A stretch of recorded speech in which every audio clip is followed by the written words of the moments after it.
Saudara,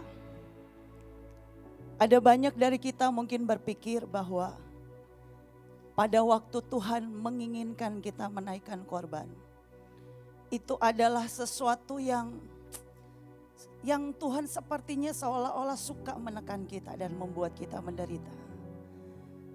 Saudara, saya belajar mengenal hati Tuhan.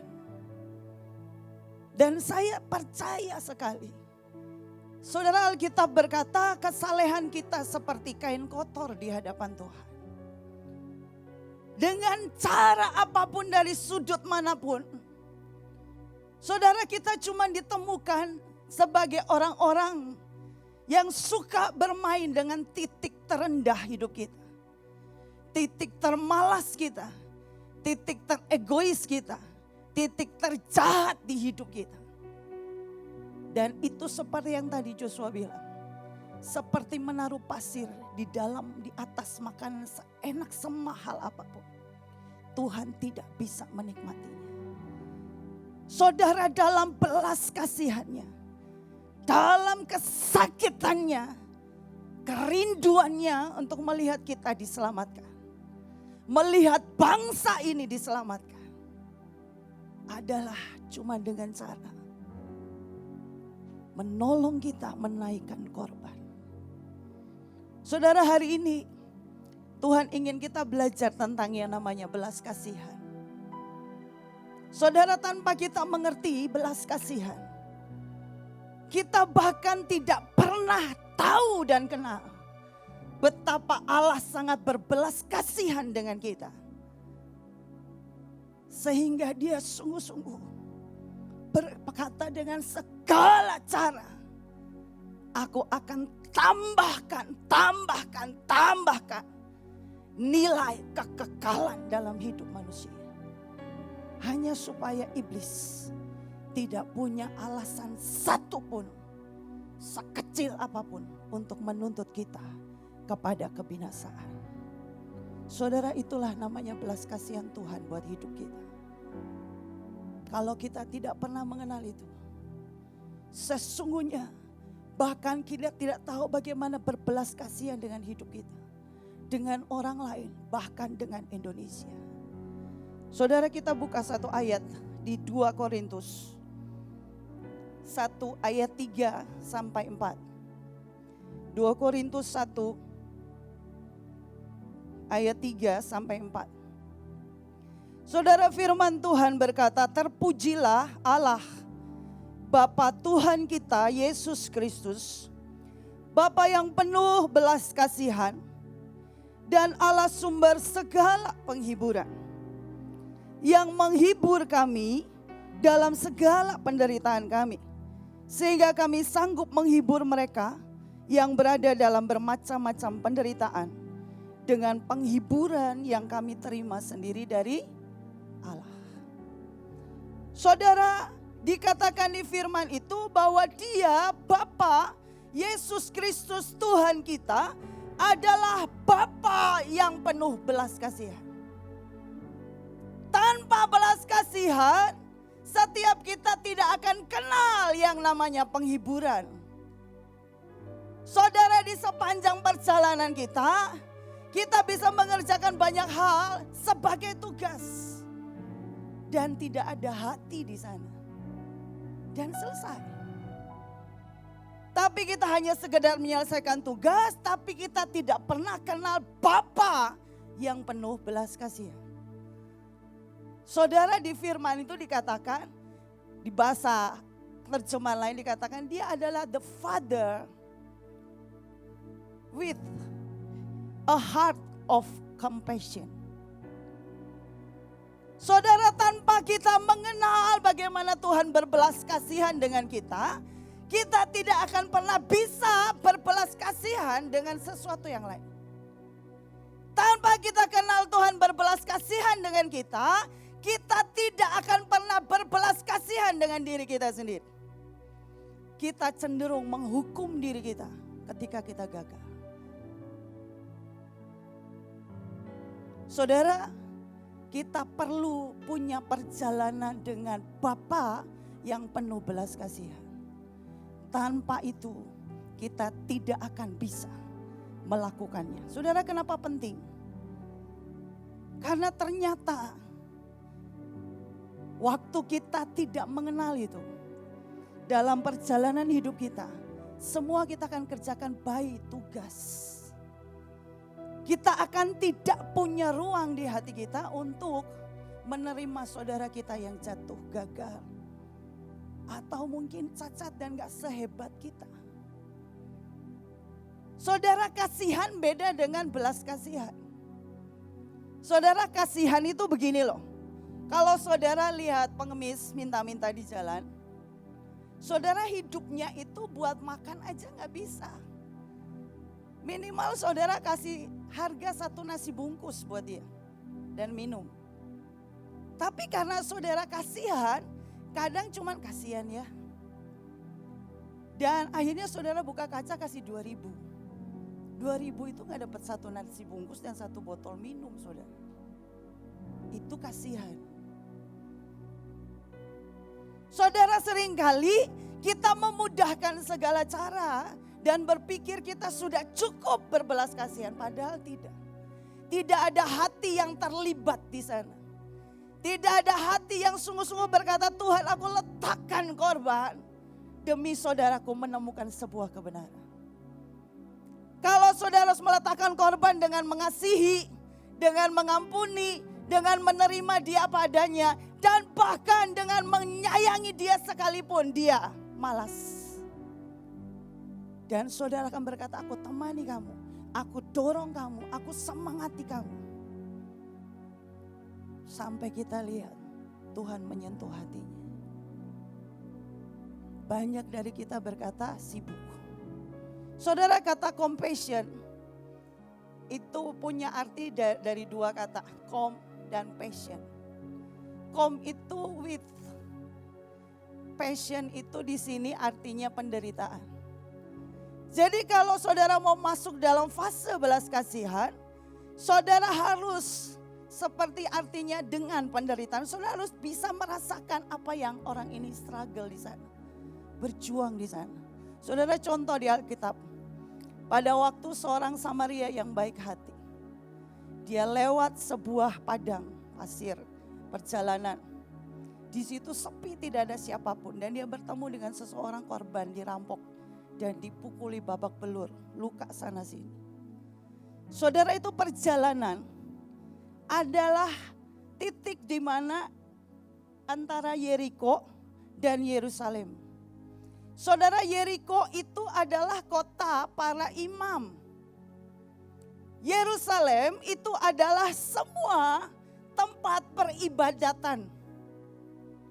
Jadi ada banyak orang yang tahu tugas pelayanan, yang tahu dirinya pilihan Tuhan, yang tahu dirinya melakukan apa yang Tuhan mau, tapi sekedar lewat. Kenapa? Tugas. Sehingga mereka berkata, imam lewat, Lewi lewat, mereka berkata saya ada tugas. Tapi hari itu seorang Samaria lewat. Saudara, di dalam compassion itu mengandung resiko yang sangat tinggi. Resikonya satu, orang Samaria itu dianggap kafir oleh orang Israel. 2, perampoknya belum jauh dari situ dan mungkin saja dia kembali dan orang Samaria ini jadi korban berikutnya. Saudara, dikatakan orang Samaria ini mengangkat orang ini dan menaruh ke dalam sebuah rumah untuk dirawat, dan dia kasih uangnya di sana. Dan dia berkata, kalau kurang ngomong aku akan kasih lagi sampai orang ini sembuh. Kenal saja tidak. Itu belas kasihan. Belas kasihan adalah sebuah pengertian di dalam yang engkau tahu betapa Tuhan sudah melakukan itu kepadamu dan engkau melakukan, meneruskan itu kepada yang lain. Saudara, ada satu ayat saya ajak kita baca Di Efesus 4 ayat 19. Firman-Nya berkata, perasaan mereka telah tumpul sehingga mereka menyerahkan diri kepada hawa nafsu dan mengerjakannya dengan serakah segala macam kecemaran. Saudara, kalau kita membiarkan diri kita, perasaan kita tumpul karena beban pekerjaan yang sangat banyak, ketidakadilan yang terjadi, di fitnah sana sini, disalah mengerti, diperlakukan tidak adil apapun. Dan tiba-tiba saudara tiba pada satu keadaan. Oke, saya akan tetap nice, baik sama kamu. Tapi mulai hari ini kita ngomong kerjaan aja. Tidak usah ngomong yang lebih dalam. Kamu gak ganggu saya gak akan ganggu kamu. Saudara, keadaan itu tanpa kita sadar membuat kita tiba kepada satu fase keadaan di mana perasaan kita menjadi tumpul. Di mana tiba-tiba kita melakukan segala sesuatu mandat dari Tuhan, just sekedar tugas. Dan disitulah saudara di titik awal, hati adalah tempat Tuhan bicara. Kita sudah tidak bisa dengar Tuhan, tidak bisa lihat Tuhan, tidak akan pernah bisa jadi orang yang bisa berbelas kasihan kepada orang lain. Dan ini situasi yang mengerikan. Saudara, kalau hari ini kita ngomong tentang Indonesia, berapa banyak yang gak peduli? Berapa banyak yang gak ada rasa dan berkata, Indonesia terlalu jauh dan aku hanya orang biasa. Terakhir nanti saya akan kasih tahu apa yang Tuhan mau dari kita. Saudara, dikatakan di situ bahwa kita akan menyerahkan diri kepada hawa nafsu dan mengerjakan dengan serakah. Kalau saudara biarkan perasaanmu menjadi tumpul, saudara akan mulai hitung-hitungan. Aduh, aku harus keluar uang gimana ya? Aku sendiri butuh uang. Saudara harus saudara berpikir, aku harus mengasihi. Aduh, jelas-jelas dia menyakiti saya. Saudara akan berpikir bahwa apa yang saya bisa buat ya? Toh Indonesia gak peduli kok sama kita. Saudara, saya bahkan berkata ya, saya di sekolah. Saudara, terlalu banyak peraturan simpang siur. Dan itu mengacaukan dan membuat sekolah jadi seperti mainan. Salah siapa? Kita tidak bisa menyalahkan siapa-siapa. Kalau engkau punya hati berbelas kasihan kepada murid-murid dan domba-domba, jiwa-jiwa yang Tuhan percayakan, sikapmu akan berbeda. Sikapmu akan berbeda. Reaksimu akan berbeda. Caramu mendengar Tuhan akan berbeda. Caramu berdiri di tempat di mana Tuhan beri. Keluargamu, pekerjaanmu, pelayananmu, bangsamu akan berbeda. Saudara, kita teruskan. Saudara, pengetahuan rutin saja dan menjadi biasa. Hati yang beku, menumpul tidak akan pernah bisa membuat kita memahami yang namanya compassion. Saudara, di Kolose 3 ayat 12. Firman Tuhan berkata seperti ini. Karena itu sebagai orang pilihan Allah yang dikuduskan dan dikasihinya. Siapa orang pilihan Allah di sini? Saudara dikuduskan? Saudara dikasihinya? Saudara perhatikan kalimat berikut. Kenakanlah belas kasihan. Dan seterusnya dan seterusnya. Saudara, belas kasihan ini kayak baju. Saudara mau pakai, saudara mau gak pakai, Tuhan gak bisa paksa saudara. Keputusanmu. Karena waktu engkau memakai itu, engkau akan berhadapan dengan sejumlah resiko. Untuk engkau berdiri bagi orang-orang yang tidak mampu, yang lemah. Yang tidak mengerti, yang cacat mungkin, yang tidak sehebat engkau. Dan engkau harus berdiri di situ dan menahan cacian, makian, tuntutan. Bahkan semua keadaan yang buat dia tidak adil. saudara akan berdiri dan berkata, Tuhan berkati orang ini. Sampai dia tahu betapa Tuhan memelihara hidup. Saudara, saudara mau pakai atau tidak? Tuhan menawarkan kepadamu. Saudara mau mengenakan itu atau saudara mau melepaskan itu? Saudara, apa hebatnya compassion? Compassion itu seperti ini loh. Saya kasih contoh ya. Saudara, di dalam tubuh kita itu ada yang namanya sel darah putih, betul? Kalau kita kena sebuah serangan virus, bakteri, atau sesuatu yang ingin masuk di tubuh kita yang melemahkan, maka sel darah putih itu akan seperti pasukan tentara di badan kita untuk mengerjakan antibodi dan menghabisi virus itu. Jadi mereka akan menyerbu otomatis karena itu Tuhan beri memang untuk perlindungan di badan kita. Makanya kalau ada orang yang lukanya lama sembuh, sel darah putihnya akan diperiksa. Saudara, sel darah putih itu ada di dalam tubuh kita, mengerjakan perlindungan otomatis buat semua kelemahan yang sedang dibuat menyerang tubuh kita dan kita tolak itu.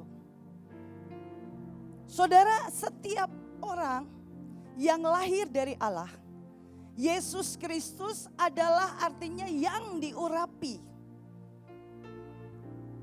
Kita yang lahir dari Allah, kita juga menerima pengurapan Allah. Amin. Ada urapan Allah di dalam tubuh kita, bekerjanya sama seperti sel darah putih. Pada waktu Yesus berjalan dan dia melihat ada orang buta, Alkitab berkata, lalu masjulah hati Yesus. Saudara, waktu Yesus compassion, belas kasihan, dia merasa kok buta ya? Orang ini harus dibebaskan. Tiba-tiba dia merasakan penderitaan, gimana kalau saya yang buta? Saudara, tiba-tiba begitu itu dimasukkan dalam hidupnya, yang otomatis melawan itu siapa? Pengurapan di dalam Yesus.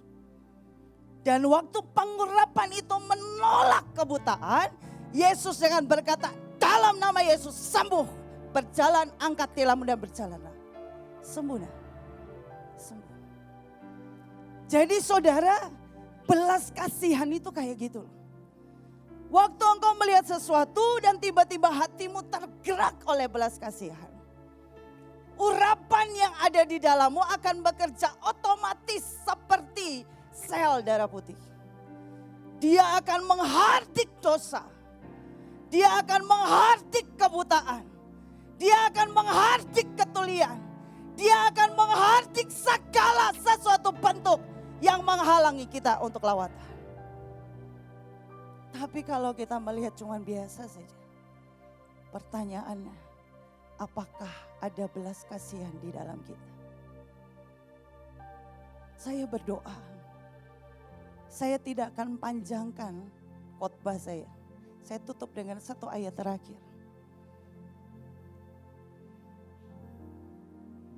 Yohanes 13 ayat 3 sampai 5.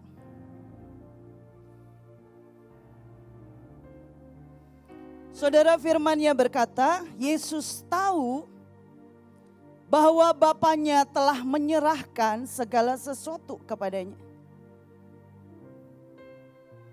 Saudara, tahukah engkau hari ini Tuhan menyerahkan keluargamu, masa depanmu, kotamu, bahkan bangsamu ke dalam tanganmu.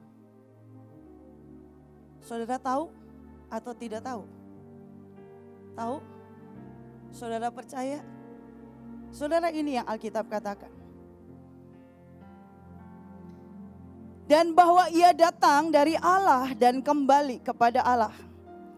Lalu bangunlah Yesus dan menanggalkan jubahnya. Bayangin ya. Begitu Yesus berkata, dia tahu Bapa memberikan segala sesuatu, itu kepercayaan. Dan dia berkata, aku tahu aku datang dari Allah. Yang Yesus lakukan, dia bangun, menanggalkan jubahnya. Ia mengambil sehelai kain lenan dan mengikatkannya pada pinggangnya. Kemudian ia menuangkan air ke dalam sebuah basi dan mulai membasuh kaki murid-muridnya. Lalu menyekanya dengan kain yang terikat pada pinggangnya itu. Saudara, apakah hari ini kita adalah orang-orang yang ditemukan melayani bangsa kita, melayani keluarga kita, melayani kota kita, dengan mengerti bahwa Tuhan percayakan segala sesuatu di tangan kita? Atau kita malah berkata, karena Yesus mempercayakan segalanya, maka aku tinggal perintah dan aku tidak terlalu peduli. Dan bahkan saudara mungkin menjadi kejam, menuntut semua orang harus seperti yang saudara mau.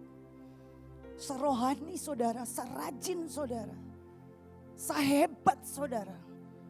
Dan itu melukai orang-orang yang punya kerinduan kepada Tuhan. Tapi dalam beberapa hal yang lain, mereka mungkin tidak menguasainya. Saudara, kadang-kadang saya itu terima tugas dari Tuhan. Saya tahu saya orang yang ngerti ayat perjanjian dan penetapan. Tapi saya tahu di samping saya ada banyak orang yang mereka punya hati yang rindu. Tapi mereka gak ngerti ayatnya dan caranya dan pengertiannya aja gak ngerti. Dan saya gak bisa berkata, bagaimana mungkin kamu gak bisa seperti saya. Bahkan kadang-kadang ya, saya ini terima dari konseling dari orang begini. Ngajak tim, sudah bagi tugas, mau peperangan rohani, sampai di tempat tujuan, semua patok dan teman-temannya ketinggalan. Dan jadinya mereka berantem. Dan saya bilang, enggak usah perang kalau berantem. Percuma. Karena kemenangan kita, pendudukan kita, bukan karena alat yang kita harus bawa. Tapi kita punya firman yang kita bisa ucapkan dengan iman. Dan unity kita. Alkitab berkata, karena kamu satu bangsa dengan satu bahasa. Apa yang kamu tetapkan jadi. Jadi saudara ngerti ya, itu belas kasihan. Membantu yang lain untuk mengerjakan dengan kuat. Sesuai yang dia bisa. Tapi yang lain juga jangan berkata, aku begini ya sudahlah, jangan paksa aku berubah. Latih dirimu untuk meningkat. Saudara, saya selesai dengan firman Tuhan. Saya cuma mau berkata satu. Saudara, kita hidup di Indonesia. Indonesia Tuhan beri sebagai milik pusaka kita. Ini tanah pusaka. Tempat kita doa. Tempat kita kerja. Tempat kita hidup puluhan tahun. Tempat kita melihat generasi anak cucu kita. Tempat kita melakukan sangat banyak setiap hari. Bagaimana mungkin kita tidak punya belas kasihan untuk bangsa yang bahkan sangat menjijikkan dan menjual bangsanya kepada kuasa gelap. Saudara, kadang-kadang engkau harus doa sambil engkau harus jalan kaki mungkin. Kau tidak punya uang, tidak ada kendaraan, tidak ada mobil, engkau harus panas-panasan, hujan-hujanan. Tapi itu korban karena engkau berkata, Tuhan, cuma dengan cara ini. Kalau boleh cawan itu cukup, aku lakukan demi engkau menyelamatkan bangsaku. Saudara, saya bersyukur kita punya kesempatan Purim. Saya kemarin baca ada banyak perang dihentikan pada waktu Purim. Perang Teluk, perang apalagi saya gak terlalu mengerti yang begitu, mungkin Pak Ferry lebih ngerti. Tadi malam saya baca, saya bilang wow. Bahkan firman-Nya berkata dalam satu hari satu bangsa bisa dilahirkan. Itu firman Tuhan. Bukan kata buku pintar. No. Kita punya kesempatan Purim sebelum itu terjadi. Dan hari ini Tuhan berkata, kepadamu aku berikan segala sesuatu. Bisakah engkau berkata, Tuhan, Indonesia milik pusakaku. Tanah pusaka yang kau percayakan dalam hidup.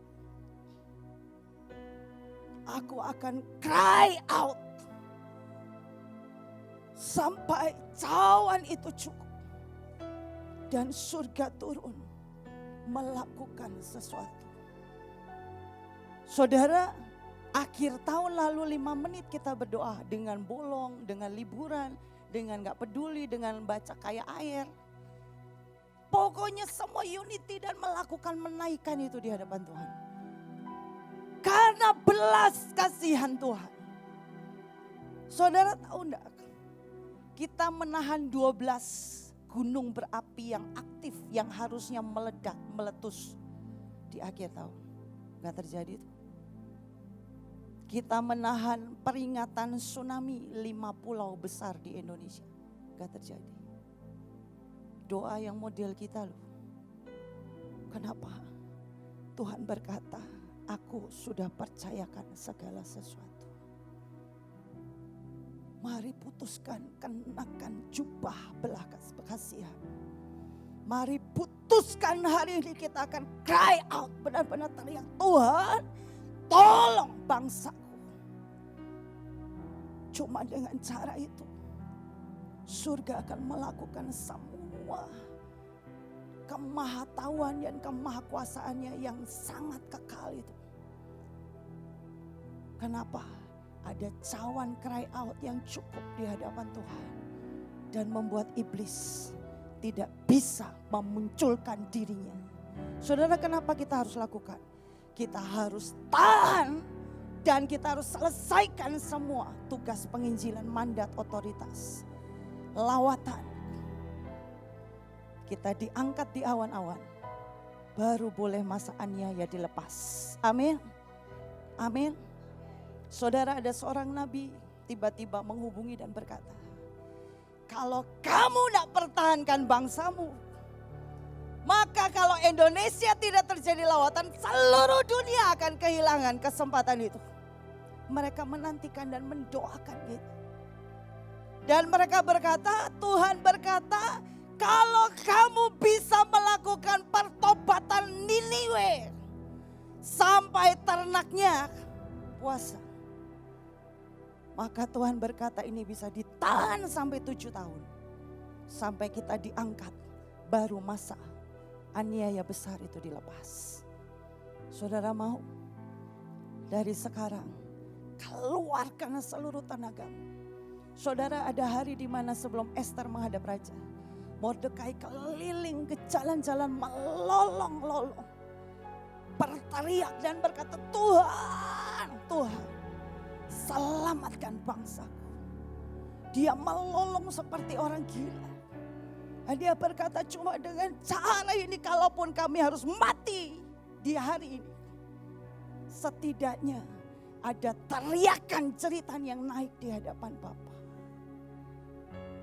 Dan hari itu Haman disulahkan. Seluruh bangsanya diselamatkan.